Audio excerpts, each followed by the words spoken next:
क्या हनुमान बेनीवाल और ज्योति मिर्धा की फिर से आमने-सामने की टक्कर देखने को मिल सकती है? लोकसभा चुनाव संपन्न होने के साथ ही राजस्थान में ऐसी 5 सीटें हैं जहां पर उपचुनाव होने हैं। राजस्थान में 5 विधायक ने लोकसभा का चुनाव लड़ा और वहां से सांसद बन चुके हैं। अब उन्होंने विधायक पद से इस्तीफा दे दिया है। ऐसे ही नागौर लोकसभा सीट से हनुमान बेनीवाल ने भाजपा के प्रत्याशी ज्योति मिर्धा को चुनावी मैदान में हराया, अब वे सांसद बन चुके हैं। ऐसे में कीसर विधानसभा क्षेत्र से उन्होंने विधायक पद से इस्तीफा दे दिया है। कीसर विधानसभा क्षेत्र से विधायक पद का खाली हो चुका है, तो यहाँ पर उपचुनाव होना है। ऐसा सूत्रों की माने तो भाजपा यहाँ से कीसर विधानसभा क्षेत्र से ज्योति मिर्धा को टिकट दे सकती है। ऐसे में ऐसा माना जा रहा है जो कीसर विधानसभा क्षेत्र है, हनुमान बेनीवाल का गढ़ बताया जाता है।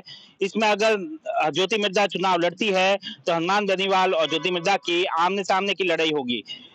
खींवसर विधानसभा क्षेत्र की बात करें तो 2008 के परिसीमन के बाद से ही यहाँ पर हनुमान बेनीवाल जीत हासिल करते हुए आए हैं।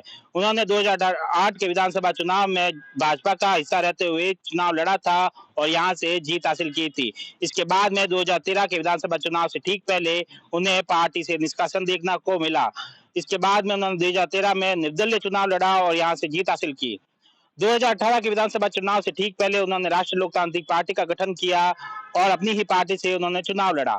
चुनाव लड़कर उन्होंने जीत हासिल की। फिर से खींवसर विधानसभा क्षेत्र से वे अजय रहे। इसके बाद में 2023 के विधानसभा चुनाव में उन्होंने फिर से राष्ट्रीय लोकतांत्रिक पार्टी से चुनाव लड़ा और जीत हासिल की। 2018 के विधानसभा चुनाव लड़ने के बाद में उन्होंने 2019 में भाजपा से गठबंधन करते हुए लोकसभा का चुनाव लड़ा और जीत हासिल की। इस पर भी विधानसभा खींवसर विधानसभा क्षेत्र की सीट खाली हो चुकी थी, तो उन्होंने राष्ट्रीय लोकतांत्रिक पार्टी से ही नारायण बेनीवाल को इस सीट से चुनाव लड़वाया और उन्होंने फिर से जीत हासिल की। अब फिर से इस खींवसर विधानसभा क्षेत्र पर फिर से उपचुनाव होना है। यह दूसरी बार है जब इस सीट पर उपचुनाव होना है। हनुमान बेनीवाल अब सांसद बन चुके हैं और उन्होंने ज्योति मिर्धा को ही चुनावी मैदान में पटकनी दी है। ज्योति मिर्धा की बात करें तो वे एक बार सांसद रह चुकी है। 2009 के लोकसभा चुनाव में उन्होंने कांग्रेस की ओर से चुनाव लड़ते हुए नागौर लोकसभा सीट से जीत हासिल की थी और वे सांसद रही थी। इसके बाद में 2014 में फिर से वे कांग्रेस की ओर से चुनाव लड़ा था, लेकिन उन्होंने भाजपा के प्रत्याशी सिया चौधरी के सामने हार का सामना करना पड़ा और वे हार गई। सिया चौधरी ने यहाँ से जीत हासिल की। 2019 के लोकसभा चुनाव में कांग्रेस ने फिर से ज्योति मिर्धा को टिकट दिया, लेकिन उनके सामने इस बार भाजपा की ओर से थे हनुमान बेनीवाल और हनुमान बेनीवाल ने यहाँ से अच्छी खासी जीत हासिल की और ज्योति मिर्धा को फिर से हार का सामना करना पड़ा। 2023 के विधानसभा चुनाव से ठीक पहले ज्योति मिर्धा ने भाजपा का दामन थाम लिया और नागौर की विधानसभा से उन्हें टिकट दिया गया, लेकिन उन्हें फिर से हार का सामना करना पड़ा। यहाँ पर कांग्रेस ने जीत हासिल की। इसके बाद में नागौर की लोकसभा सीट से उन्हें भाजपा की ओर से प्रत्याशी बनाया गया। इस पर भाजपा के कई वरिष्ठ नेता नाराज तो हुए, लेकिन पार्टी ने उन्हें कई तरह के पद दे के शांत किया और नागौर लोकसभा सीट से ज्योति मिर्धा को चुनाव लड़ाया।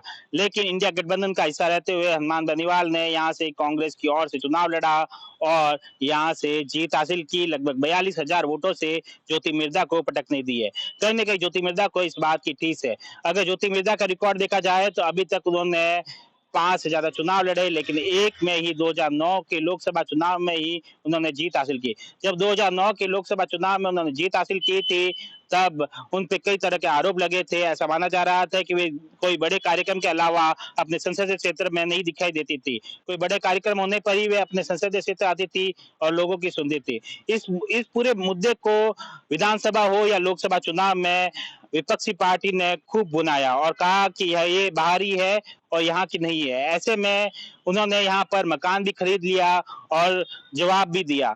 लेकिन अब जब खींवसर विधानसभा क्षेत्र पर उपचुनाव होने हैं, तो ऐसा माना जा रहा है कि फिर से भाजपा ज्योति मिर्धा को खींवसर विधानसभा क्षेत्र से टिकट दे सकती है। इसके कारण ये भी है कि नागौर लोकसभा सीट पर अच्छी खासी टक्कर भाजपा को देखने को मिली थी।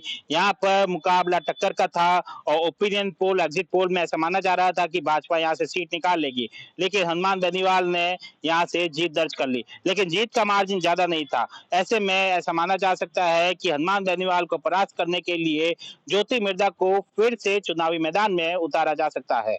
सुमित देवड़ा, टीवी 9 नागौर।